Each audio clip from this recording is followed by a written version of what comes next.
So today I'm behind the wheel of the 2023 Toyota Sequoia TRD Pro, and I'm going to take some time to showcase the interior of this thing. So starting as I normally do from left to right, over on the left, you've got your window switches, you've got your door locks, you've got your rear mirror adjust, you got your door latch right here. Tucked right here on the side, you've got some buttons for different presets for the driver's seating position. Over to the right of that, you've got a button for the door light, the automatic headlights, the gas door, the dim level, the gauge cluster, the odometer trip button, parking sensor in the back, button for the 120 volt battery in the back, heated steering wheel, and uniquely to the TRD Pro model, the TRD light bar button. So pushing this activates the light bar in the front grille. Moving to the gauge cluster, it is a full digital display which has multiple pages on the left side. So going all the way to the left, the first page is more of a fuel efficiency monitor. So you got distance to empty and an eco screen as well. Over on the right, you've got a compass. If you have a destination set in your navigation display, it will display on the screen. You got whatever music you're listening to. It has Apple Music. It's the last vehicle that's been keyed to this car. So you got trailer options as well, and a trip monitor, drive information. A bunch of settings for lane assist. You can cycle through all of them on and off. Trailer settings, trailer light, vehicle settings as well. And then you got a message screen. Usually just leave it on one of the eco screens. Down in the center, you have the TAC, which displays the RPMs of the vehicle. On the top, you've got the temperature outside the vehicle. To the right, you got the time. You got two gauges over here. The first one is a boost gauge for the I-Force, and the max is the battery level. So you put them together, you got I-Force max. You got some gauges for the battery, oil level, gas, and the oil temps as well. Showcases what gear you're in right here. So there's different drive modes as well, and they get displayed on the gauge cluster, but I'll showcase how you switch between those when I get to the center console. Moving back to the steering wheel, it is race inspired. It's got a racing stripe at the top, 12 o'clock. How I was adjusting everything on the left side is over here on the left side. Left and right kind of go between different pages, and up and down will allow you to navigate on that specific page, different options. You got back, phone button, you got volume controls, talk button as well. Over on the right, you've got cruise control options, you got tuner button, mode, the distance level for the cruise control system, and the lane assist. The bottom features nice TRD branding on the bottom. Give you a better look at the steering wheel. The engine start stop button is located behind the steering wheel on the right, and it is red and features TRD branding, which is pretty cool. Then in the center console, you have this huge navigation display.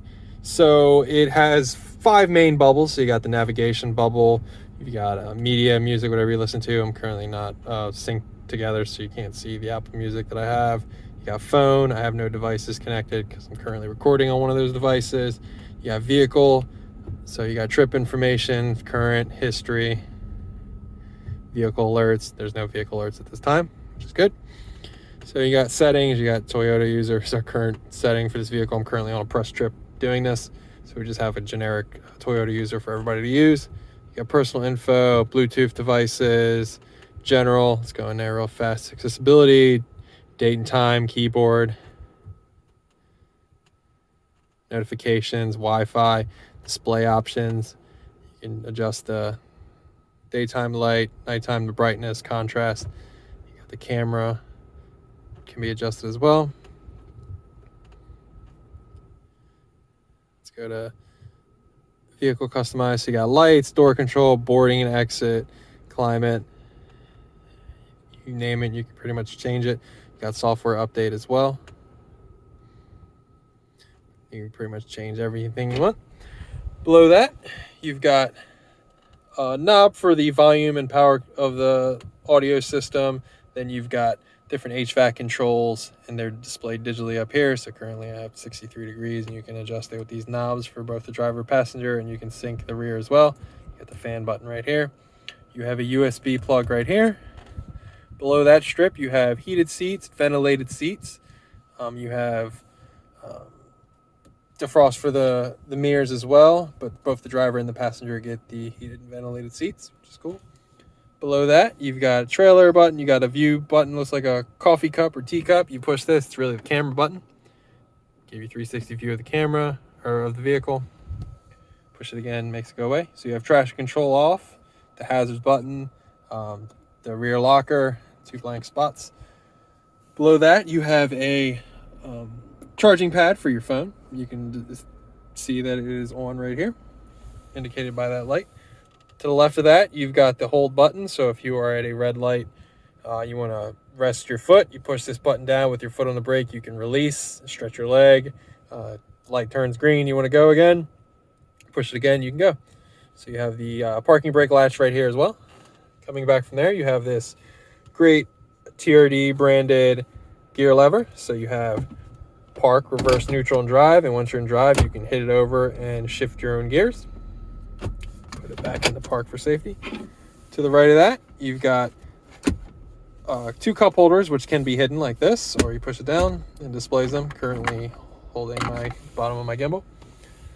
To the left of the cup holders, you have a knob with a bunch of options around, so you can push those options in and use the knob to adjust. So right now the drive mode is enabled, signified by that light. So then I can twist this knob and it will adjust on the screen. You can see sport. Sport is displayed right there. Sport mainly deals with the engine. As you can see, it lit up blue. So going into normal. And then eco is a more fuel efficient mode as well, and displays on both front and top. Then you also have, to the right of that, the tow haul mode. You got DAC and crawl control right here, MTS right here. You can control them all with this knob right here. Then you have the 4-wheel drive settings. So you got 2 high and 4 high, which can simply be pushed in and then select between them. So right now I'm in 4 high and then 2 high. To get into 4 low, you must first put the vehicle into neutral or it will yell at you. But same deal, put it in neutral. You can push this down and push it all the way to 4 low. And you've got the armrest. So it has a bunch of cubby spots. It's a nice little tray. You can pop this up, slide this back. And at the back, there is 2 cup holder locations as well. The passenger side features nice heritage Toyota branding, which is much like on the front grille. Got a glove box. Give you a look at the passenger door. The seats feature TRD Pro branding, as well as a unique kind of camo-y design. It's kind of hard to see through the camera, but you can kind of see it. And the rear features that same cameo or camo design as well. It looks better on the camera for the rear. You can kind of see that design. Both the front and rear of the cabin get a full sunroof. Sunroof controls up top. That is pretty much the interior of the 2023 Toyota Sequoia TRD Pro. If I didn't go in depth enough on some feature on the interior of this thing, be sure to leave some questions in the comments below, and I would love to find an answer for you. And if I can't, I'll point you in some direction. Thanks for watching.